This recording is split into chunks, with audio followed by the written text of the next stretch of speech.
मेरा नाम है संग जिनवू।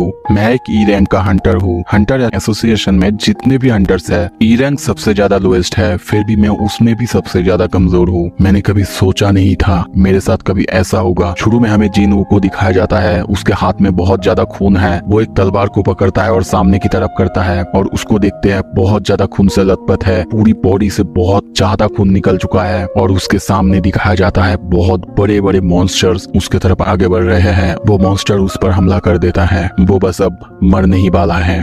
कहानी थोड़ा पास्ट में आता है। हमें शुरू से बताया जाता है, हमें जगह दिखाया जाता है सियोल, साउथ कोरिया का। शुरू में हमें दिखाया जाता है जिनहू को। वो अपने बारे में बता रहा है, कहता है मैं एक ई रैंक का हंटर हूँ। हाँ, ई रैंक बेस से नॉर्मल इंसान से थोड़ा सा ज्यादा अच्छा होता है। उनकी बिल्ड और बॉडी थोड़ा सा अच्छा होता है। इंजर्ड होने पर रिकवरी भी वो थोड़े से जल्दी होते हैं। पर फिर भी मैं इतना ज्यादा कमजोर हूँ, अब मुझे खुद को हंटर कहने में भी शर्म आता है। इसीलिए हमेशा नॉर्मल केस में भी बहुत ज्यादा जख्मी हो जाता हूँ। ये बहुत ज्यादा रिस्की है, मुझे रिस्क लेना होगा, वो भी अपनी जिंदगी का। ऐसा नहीं ये सब मैं मजे के लिए कर रहा हूँ, मुझे ये करना पड़ता है मेरी माँ के लिए, क्योंकि वो बीमार है। Hospital bills and financial support जो हमें एसोसिएशन देते हैं इसके लिए। दूसरी तरफ एक कंस्ट्रक्शन साइट दिखाया जाता है सियोल में। जिनहू यहीं पे आ रहा है और यहीं पे हम एक बहुत बड़े से गेट को देखते हैं। मैंने सिर्फ ग्रेजुएट किया है हाई स्कूल से, पर ऐसा कुछ नहीं है जिसमें मैं अच्छा हूँ, तो मेरे पास और कोई चॉइस नहीं है हंटर होने के अलावा। तभी दूसरी तरफ दिखाया जाता है एक आदमी को। वो एक हंटर को कॉफी देते हुए कहता है, ये लीजिए आपका कॉफी, वैसे आज के रेट के लिए गुड लक। वो आदमी थैंक्स कहता है। तभी उसे पीछे से कोई बुलाता है, अरे पार्क, तुम यहाँ पे क्या कर रहे हो? वो कहता है, हाँ मेरी बीवी प्रेग्नेंट है, ये हमारा सेकंड है, तो इसीलिए मैं यहाँ हूँ। वो बहुत ज्यादा चिंतित होकर कहता है, हाँ वैसे मैं चिंतित हूँ, बहुत दिन हो गए मुझे लास्ट रेट किए हुए, सोच रहा हूँ क्या ये सही होगा। पर तभी हम देखते हैं पीछे से वापस सांग आ चुका है। सब उसे देख के अच्छे से बातें कर रहे होते हैं। किम्बे उसे देखते हुए बहुत ही ज्यादा खुश होते हुए कहता है, संग है कैसे हो, क्या तुमने कुछ खाया है? संग बहुत ही ज्यादा खुश होकर कहता है, हाँ मिस्टर किम मैंने खा लिया है। ये देख के वो आदमी बहुत ही ज्यादा चौंकते हुए कहता है, क्या इसे सब पूछ रहा है, क्या ये इतना ज्यादा ताकतवर है? ये सुन के किम हंसते हुए कहता है, हाँ लगता है तुम्हें इसके बारे में पता नहीं है। हाँ जब तुमने छोड़ा था तभी ये ज्वाइन किया था। वैसे तुम्हें इसका निकनेम पता है क्या है? The weakest Hunter of all Mankind. हाँ वीकेस्ट, स्ट्रॉन्गेस्ट नहीं। वो छोटे छोटे मामलों में भी जख्मी हो जाता है, ई रैंक की गेट्स में भी। ये सुनकर वो आदमी कहता है, क्या वीकेस्ट? किम कहता है, हाँ प्रोबेबली सबसे ज्यादा वीकेस्ट। ज्यादा बातें नहीं करते हैं, वो सुन लेगा तो उसे अच्छा नहीं लगेगा। पर दूसरी तरफ हम संग को देखते हैं। वो सोचने लगता है, मैंने ऑलरेडी बहुत ज्यादा सुन लिया है। फिर वो उसी आदमी के पास जाके एक कप कॉफी मांगता है, पर उसके पास कॉफी नहीं था। वो कहता है, सॉरी मिस्टर संग, सब कुछ तो खत्म हो चुका है। ये सुन के वो सोचने लगता है, क्या सच में मुझे एक कॉफी भी नहीं मिल सकता? वो वहाँ पे बहुत ही दुखी होके जाता है। तभी वो पीछे से एक चिल्लाने की आवाज सुनता है, जिनहू तुमने फिर से अपने आप को जख्मी कर लिया। और तभी हम देखते हैं एक लड़की को। क्या सच में तुम इस रेड में भी जा रहे हो? इस लड़की का नाम जूही होता है। तभी वो लोग एक जगह बैठ के बातें करने लगते हैं, क्या तुम हॉस्पिटलाइज भी हो गए थे? संग हाँ कहता है और कहता है, ये सिर्फ ई रैंक का डंजन था, पर पता नहीं सिर्फ मैं ही क्यों जख्मी हुआ। ये सुनकर जूही चौंकते हुए कह दी, क्या ऐसा कैसे पॉसिबल हो सकता है? संग कहता है, वैसे बाकी सब हाई रैंकिंग के हंटर्स थे, शायद इसीलिए, और उन्होंने अपने साथ एक हीलर भी नहीं लाए थे। मैं अब ठीक हूँ। और तभी उठते हुए कहता है, अब सब गेट के अंदर जाने वाले हैं, तो चलो। दूसरी तरफ दिखाया जाता है एक आदमी को। वो सबको कहता है, हे सुनो सब, पता नहीं मुझे ये कहना चाहिए कि नहीं, पर मैं सोच रहा हूँ कि इस पार्टी का लीडर मैं बनूं, ताकि मैं सबको रास्ता दिखा सकूं।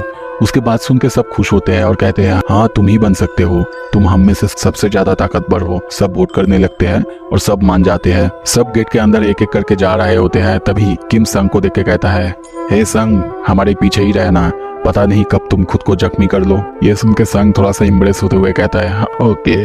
संग गेट के अंदर जाते जाते बहुत ज्यादा सीरियस होते हुए कहता है, आज मैं अपना सब कुछ लगा दूंगा। और हम उसे अंदर जाते हुए देखते हैं। सीन शिफ्ट होता है, दूसरी तरफ बाहर का सीन दिखाया जाता है। वही कॉफी देने वाला गाय को देखते हैं। वो और एक लड़का से कहने लगता है, मुझे उसके लिए बुरा लग रहा है, मैंने उसे एक कप कॉफी भी नहीं दे पाया। दूसरा लड़का कहता है, ये वही लड़का है ना जो ई रैंक हंटर्स में से है और सबसे ज्यादा कमजोर है। वैसे हाँ, इस बार कौन सी टाइप का डेंजन है? वो लड़का थोड़ा सा रुक के कहता है, हाँ सुना है डी रैंक का डेंजन है। वैसे तुम्हें पता है, जब से मैं एसोसिएशन के लिए काम कर रहा हूँ, तब से एक बार भी मैंने उसे बिना जख्मी हुए बाहर आते नहीं देखा। पर दूसरा लड़का कहता है, वैसे ये तो है सिर्फ डी रैंक का डेंजन, क्या और बुरा हो सकता है? चलो अब यहाँ से। सीन शिफ्ट होता है, हमें अंदर का सीन दिखाया जाता है। जूही संग को हील कर रही है और बहुत ही चिल्ला के कहने लगती है, अगर तुम ऐसे ही काम करते रहे, एक दिन तुम मर जाओगे। जिन्हों उसे सॉरी कहता है। जूही और ज्यादा गुस्सा होकर उससे कहती है ये सब मैं सॉरी सुनने के लिए नहीं कह रहा हूँ। तभी हमें दूसरी तरफ दिखाया जाता है सारे हंटर्स एक एक करके सारे मॉन्स्टर को मार रहे होते हैं। वहाँ पे चारों तरफ बहुत ज्यादा घमासान लड़ाई हो रहा है। जूही कहती है एटलीस्ट ये रेड तो खत्म होने वाला है। दूसरी तरफ संग जिन्हों सबको देखता है, सब एक दूसरे से बात कर रहे होते हैं। लगता है अब ये खत्म होने वाला है। वैसे ये बहुत ज्यादा आसान था। फिर जूही जिन्हों से पूछती है वैसे तुमसे एक बात पूछनी थी, कोई वजह है जिसके लिए तुम हंटर्स के काम करते हो? जिन्हों को देखते हैं वो बात को छुपाते हुए कहती है नहीं नहीं ऐसा कुछ नहीं है, मेरा सिर्फ ये हॉबी है। अगर ये मैं नहीं करूंगा शायद बोर्डम से मर जाऊंगा। पर वो मन में सोचता है नहीं बता सकता तुम्हें सच्चाई, अगर बता दूंगा तो शायद मुझे बहुत ज्यादा एम्बेरसमेंट फील होगी। पर दूसरी तरफ हम देखते हैं जूही को ये सुन के और ज्यादा गुस्सा आता है और कहने लगता है हाँ करते रहो जो तुम्हारी मर्जी। दूसरी तरफ हम पार्टी लीडर को देखते हैं, वो अपने हाथ में एक मैजिक स्टोन पकड़ के कहने लगते हैं जब तुम एक बीस्ट को हराते हो तो तुम्हें ऐसा एक एसेंस स्टोन मिलता है। वैसे सिर्फ एक सी रैंक का मैजिक बीस्ट तुम्हें 10 मिलियन ओन जैसा एसेंस स्टोन दे सकता है। ई रैंक हंटर्स जैसे कि जिन्हों एक सी रैंक के मैजिक बीस्ट को हराने से बहुत ज्यादा दूर है। फिर जिन्हों को दिखाया जाता है उसके हाथ में भी एक स्टोन है, पर वो ये स्टोन को पाकर खुश नहीं है और मन में सोच रहा है ये बहुत ज्यादा दुख की बात है, मुझे सिर्फ एक ई रैंक का स्टोन मिला है, क्या सिर्फ इतना ही रिवॉर्ड है अपनी लाइफ को खतरे में डालने का? तभी पीछे से एक आदमी चिल्ला के कहता है हे सबको यहाँ पे देखो, यहाँ पे और एक एंट्रेंस है। तभी हम देखते हैं उनके सामने बहुत बड़ी सी गुफा। ये देखते हुए उनका लीडर कहने लगता है हाँ एक डबल डंजन, तो सच में आखिर ये एग्जिस्ट करते हैं? तभी वो अपने हाथों से आग का गोला उस गुफा के अंदर छोड़ता है। सबको बुला के कहने लगता है हे सुनो सब कोई, लगता है बॉस उस गुफा के अंदर ही है और अगर हम लोग उसे नहीं मारेंगे तो ये डेंजन बंद नहीं होगा। नॉर्मली तो हमें एसोसिएशन को रिपोर्ट करना चाहिए और उनके लिए वेट करना चाहिए, पर सब एक दूसरे की तरफ देखने लगते हैं। वो कंटिन्यू करता है और कहता है बाकी हंटर्स अगर यहाँ पे आ गए वो बॉस को मार देंगे और हमारे जो प्रॉफिट्स है वो खुद ले लेंगे। सो मुझे लगता है कि हमें खुद ही आगे जाना चाहिए। वैसे ये खतरनाक हो सकता है। सो हम लोग यहाँ पे 17 लोग हैं, तो चलो पहले हम लोग वोट कर लेते हैं और वोट के बाद अगर एक बार डिसीजन ले लिया गया तो तुम ना नहीं कह सकते। फिर हमें दिखाया जाता है सब वोट करते हैं, कोई जाने के लिए तैयार है, कोई जाने के लिए तैयार नहीं है। जूही को दिखाया जाता है, वो भी कहती है माफ करना पर मुझे जाना नहीं है। 8 वोट हाँ और 8 वोट ना में मिला है। अब सब कुछ जिन्हों के पास है उसी के वोट से डिसाइड होगा कि कौन कहाँ जाएगा। जिन्हों को दिखाया जाता है वो अपने हाथ में पत्थर को और ज्यादा मजबूती से पकड़ते हुए सोचने लगता है मेरे पास कोई सेविंग्स नहीं है, माँ की भी ख्याल रखनी है जो कि हॉस्पिटल्स में है। और वो चिल्ला के कहता है तो मैं जा रहा हूँ। सीन शिफ्ट होता है, हमें दिखाया जाता है वो लोग बहुत देर से चल रहे होते हैं। उनको आए हुए अब तक 40 मिनट हो चुके हैं पर अब तक उनको मंजिल नहीं मिली है। उनमें से कुछ तो कहने भी लगते हैं हम लोग बहुत ज्यादा अंदर आ चुके हैं और बॉस को मारने के बाद हमारे पास सिर्फ 20 मिनट एक्स्ट्रा होगा बाहर जाने के लिए, नहीं तो गेट बंद हो जाएगा। संग जिन्हों और जूही को दिखाया जाता है। जिन्हों जूही को सॉरी कहता है माफ करना मेरी वजह से तुमको आना पड़ा। जूही तभी शांत हो जाती है और कहती है हाँ वैसे अगर तुम सॉरी फील कर रहे हो तो फिर ठीक है। अच्छा तो फिर कैसा रहेगा अगर हम बाहर कभी खाना खाने चले? ये सुन के जिन्हों को देखते हैं उसका मुंह लाल हो जाता है। जूही फिर से गुस्सा होकर कहने लगती है क्या तुमको मेरे साथ नहीं खाना क्या? पर जिन्हों कहता है ऐसा नहीं है, ऐसा नहीं है। हम तभी देखते हैं वो लोग गेट के पास पहुंच चुके हैं और गेट को दिखाया जाता है। गेट बहुत ज्यादा बड़ा और खतरनाक लग रहा है। तभी किम कहता है मुझे तो ये प्लेस बहुत ज्यादा डेंजरस लग रहा है। उनका लीडर यानी संग वो दरवाजा खोलते हुए सबको कहने लगता है मैं फिर से सबको कह देता हूँ अगर अभी किसी को बाहर जाना है तो जाओ, यहाँ से वापस जाना है तो जाओ, अगर इसके वजह से मुझे अकेला जाना पड़े मैं फिर भी जाऊंगा। उसकी ये बात सुन के सबको देखते हैं, सब एक दूसरे से कहने लगते हैं वो बहुत एक्सपीरियंस हंटर है, वो सी रैंक में भी बहुत ज्यादा हायर है, उसकी एज अभी 60 साल से भी ज्यादा है, तो हम उस पर भरोसा कर सकते हैं।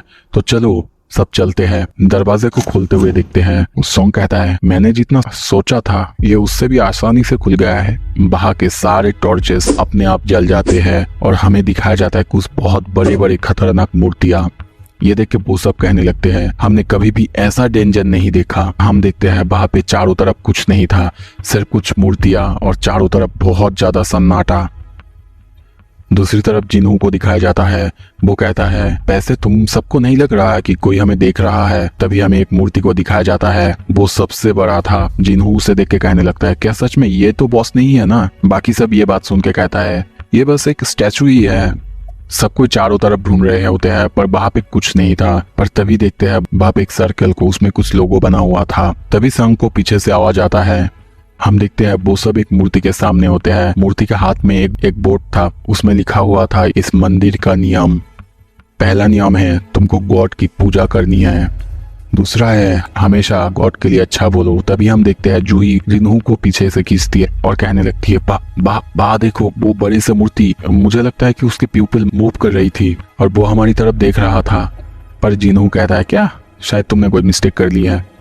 तीसरा नियम है तुम्हें हमेशा गॉड के ऊपर फेथ रखना है। पर तभी देखते हैं जिन्हों को कुछ अजीब लगने लगता है। वो सोचने लगता है क्या इतना ज्यादा सन्नाटा, कुछ गड़बड़ लग रहा है। और तभी सॉन्ग आखिरी कमेंटमेंट पढ़ता है, जो ये सब नहीं मानेगा उसे मार दिया जाएगा।